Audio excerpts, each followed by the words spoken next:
y'all doing today? Doing well. How about yourself? I'm good. Y'all stress me the hell out, okay? We usually do. Especially your character, JJ. Yeah. We gonna pray for him, okay? Well, I'm praying for him too. All right. I mean, I want to know, do you feel like JJ kind of self-sabotages on purpose? Yeah, and I think that, I feel like, unfortunately, people do that in their everyday life sometimes.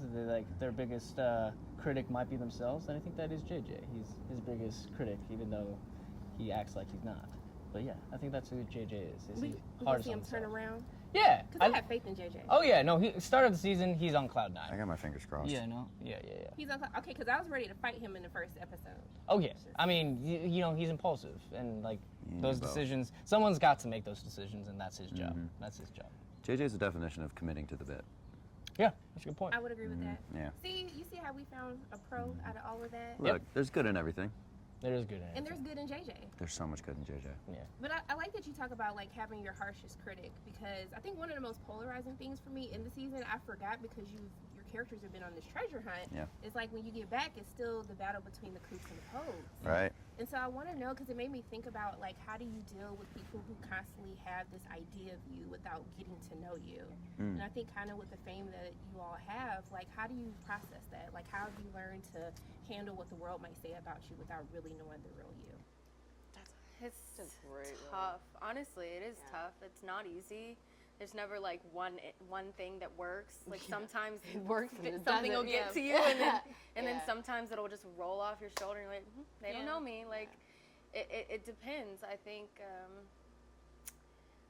as an actor, it's okay because I'm happy people love the character that I play, and I hope people just see me in different characters. Yeah.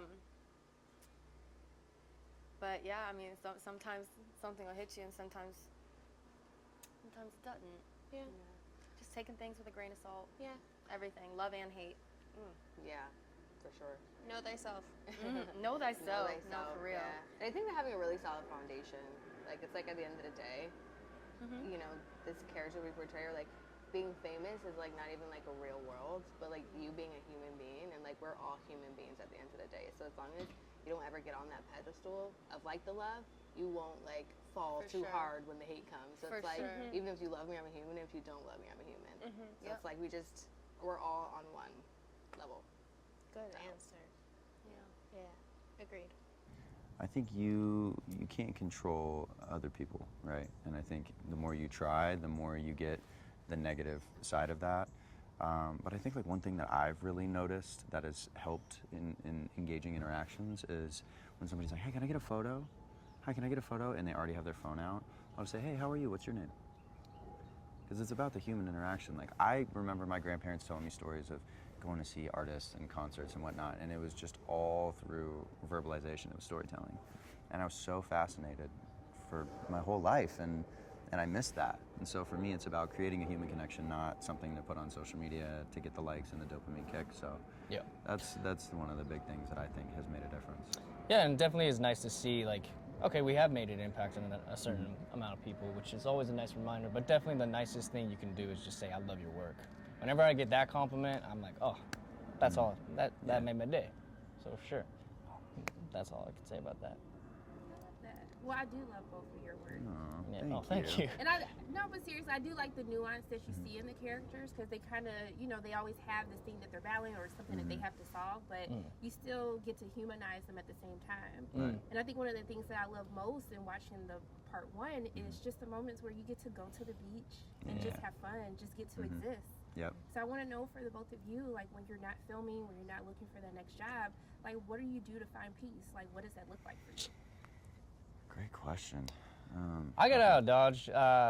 Me and my lady, we like to travel the world as much as we can, and that's usually what we try to do and spend my time trying to do, is trying to see the world, try to see the corners of the world that I haven't yet, and that's I think what I would love to do and continue to keep doing between the times I'm not working, which, I think we've been going for now a year, and then I had about 2 weeks, and then I hopped on to doing a play, and I think it's time for a little vacay. I think it's time for that. We're going to claim that. It's going to happen. Yeah, it's going to happen. We're manifesting that. Okay. It's going to happen. Vacation time for you. Yeah, get it out of Dodge for a little bit for the holidays. Yeah, I do the same thing. Yeah. I try to travel, try to sit on my couch, hang out with the dogs. Oh, Milo. as much real life as humanly possible, because you get sucked into the vortex of waking up at 5 a.m. and then getting home at 8, 9 p.m. and you're like, oh my gosh, it's now Friday and it's 3 weeks in a row. So I think finding time to sort of reset and realign after you're done filming is super important. Yeah. Not the beach. Oh. You said anything but the beach. No, okay, I'll be honest. The pool. Correct. The one at the spa. That sounds okay. Yeah. It's got No. music. Love a massage. Yep. Reality TV. You speaking my I language? love doing nothing. Smash. Yeah. Smash. Hey. Smash. A nice good meal makes me happy. Yeah. Smash. Yeah. Audiobooks. Pass. Pass.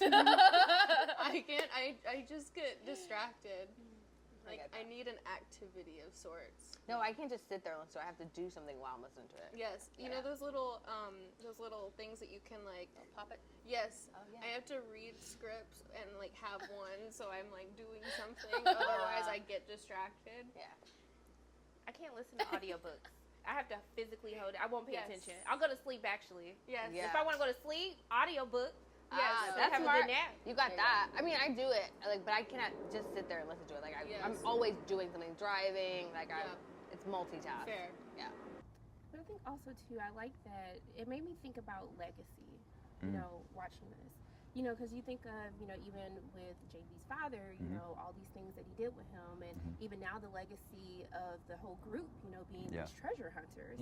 I want to know, like, what would you want the legacy of your characters to be? Ooh, it's a great question. Great question. I mean, there's what we want, and I think what there is. I think, like, speaking for JJ, I think his legacy is very much keep his friends safe and keep them around him. That's his legacy, is like try to keep his friends as safe as possible. Yeah. But also that means he's a little selfish because he wants them to stay around him. And I think that's his legacy, is to, as long as he has his friends, he's gonna be okay. Yeah. I think for John B., you know, he's really faced from the very beginning with a very confusing storyline of not having a parental figure and then idolizing that parental figure for all of the wrong reasons. And so I think, you know, what I would hope that John B.'s legacy would be is to rewrite his family's history and to look back and to say, I did show up in ways that my dad didn't, and show up for my friends and loved ones and the entire town of the Outer Banks in a way that maybe his father had left a bad imprint, and try to rewrite that narrative. I think I just want the legacy for my character to be that she was a great friend, and always down for an adventure.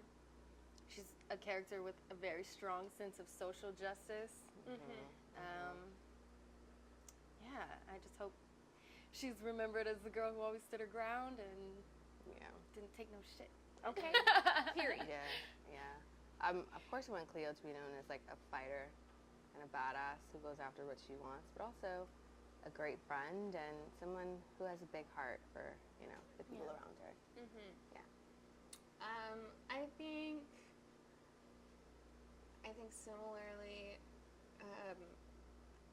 you know, Sarah is someone I want her legacy to be, and I think it kind of already is a little bit, someone who like went against everything she was ever told and followed her instincts and her intuition and her heart. Yeah. I love that. Look, I just want to thank the both of you for taking time out of your day to speak with me. I really do appreciate it. Thank you for coming down here and Good. seeing Charleston. I will come anytime. Come on down. Right? The water is literally warm, so please come on down 'cause whenever. after this, we're going to jump in the I water. might- I might take a dip. And it's gonna Okay. feel amazing. Perfect. I'm just sending nothing but love and light both your ways, and more travel and peace. Okay. Thank you so much. You as well. So much. Thank you for Thank being you. here. Thank you. Thank you for the thoughtful question.